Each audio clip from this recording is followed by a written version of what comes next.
Da jaz sem bil pred leti pod velikim stresom, ki mi je potem povzročil izgorelost. Moje telo je bilo pod takim velikim stresom, fizičnim, mentalnim, čustvenim in duševnim, da se je potem zlomilo in je prišlo do burnouta. Zaradi tega sem potem tudi zaključil mojo športno kariero, ker nisem mogel fizično več vztrajati, hkrati pa sem videl, da je ta pot en velik stres zame, ker se nisem več videl kot profesionalni športnik in igralec odbojke. Na začetku, ko sem se jaz srečal s temi težavami, je bil moj prvi korak, moja prva strategija soočanja s tem stresom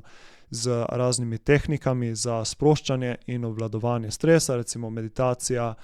dihanje, sproščanje,